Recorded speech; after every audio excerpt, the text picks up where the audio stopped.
They saw Allah. They saw Him. So for some people, the only way they're going to believe in Him is when they see His hellfire. Because their heart is only fixed on that. Number two is when we saw Allah, now they know they're going to disbelieve and go to hell. So why say Bala? Because Allah showed in that covenant, in that contract, that He is so merciful, He is so beautiful, He is so magnificent, He is so amazing. There is no way I'm going to fail. So Allah is saying, a contract with us, am I your Lord? Will you obey? Will you pass this test? And will you go to this paradise and stay away from this hell? We saw how easy it was. We saw Jannah is right there. It is so easy. He is so merciful. There's no way I can fail this test. Fala, I'm in. That's why we all agreed that I accept this contract, this covenant of being tested in this life. And from there we were born, one at a time afterwards. That is the fitrah. Now when you go home on the weekend on a Friday when you were in school, do you remember Saturday, Sunday, you start to feel a bit sick in your stomach thinking, man, there's something I haven't done. You know, there's some kind of a homework assignment or something I've forgotten. You know what I'm talking about? That feeling I'm forgetting. I mean, we still feel that sometimes, even now when we leave the house, we're like, man, there's something I was supposed to do. That comes from the forgetfulness, but the heart still remembers. So this thing about crying out for God is in the heart, even though we have forgotten Him because we grew up. We forgot Allah, we forgot what we saw, we forgot our covenant, but our heart remembers. That's why it always knows there is a God. And that is the most profound proof that Allah exists. Number two is reasoning.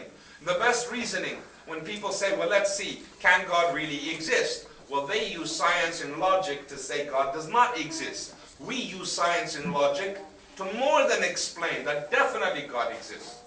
So using reasoning, and the best reasoning is from the Quran, the verses we will go through. Number three,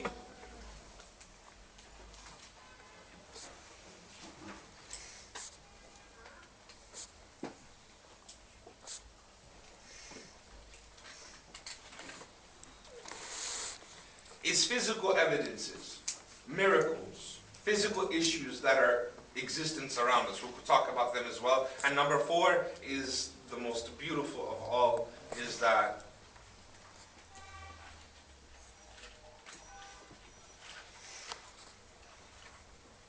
you can speak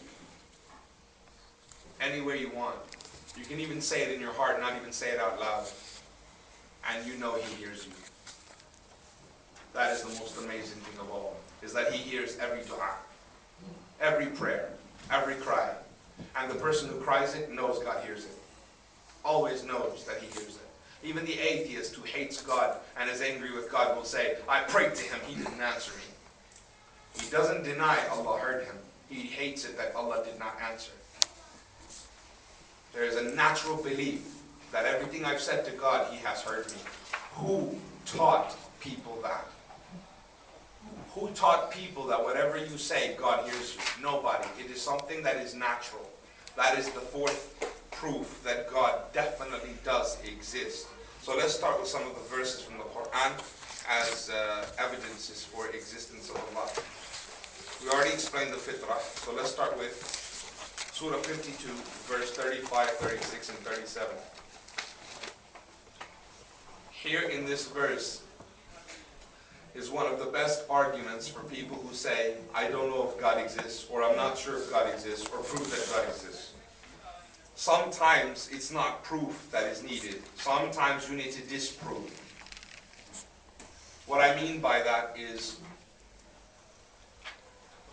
if somebody makes a car, let's name something we know, a Mercedes-Benz, okay? From what I read, the guy who invented the Mercedes, he named it after his daughter, or something like that. And so, for example, the Mercedes-Benz. Let's say we see the car, and now we know the car exists. But we think this car came out of thin air, or do we assume somebody made it? Okay, that's number one. Number two is when we find a person who said I made it, is there a second person who also says I made it? Has there ever been a situation where someone's come forward claiming this is mine and someone else has argued saying no, it was mine? Has that happened?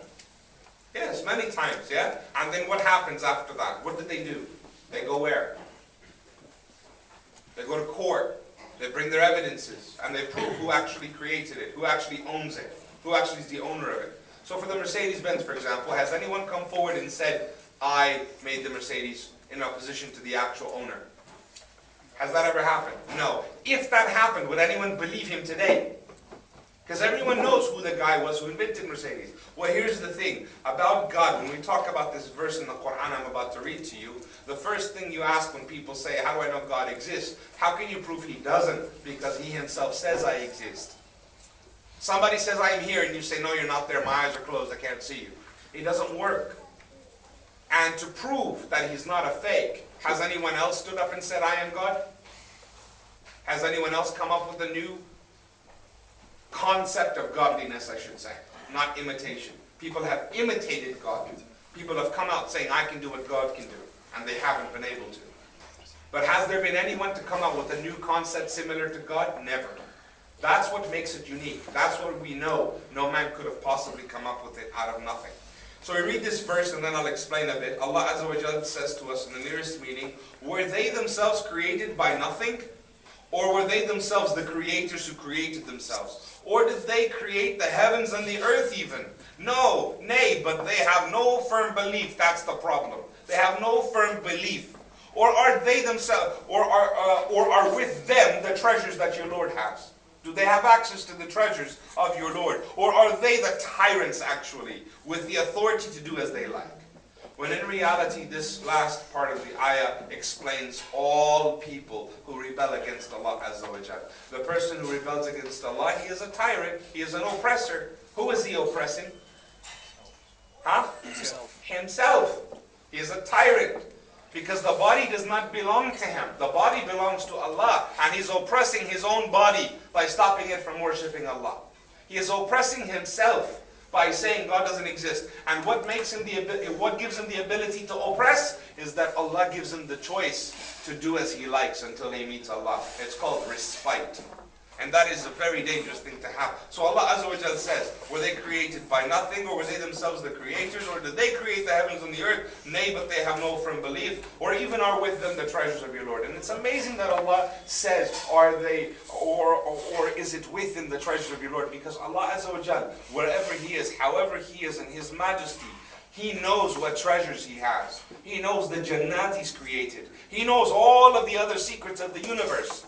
And instead of telling us all those things, Allah Azza wa Jal shows them off. Allah boasts them like, do you even know these other things that I know? That you say I don't even exist. How can I not exist when I have all of this? And who created you? A beautiful example, well, I'll just tell you now instead of later. Imam Abu Hanifa was debating these atheists. And when he came to them late. And when they complained about his tardiness, he said, the river I was crossing, it overflowed. So I saw in the middle of the river a tree. And all of a sudden from the tree, a branch fell off. And a few more branches, they shaped themselves into oars. And this main trunk cut itself into a canoe. And it rowed itself over to my side. Then I climbed in and it rowed itself back over.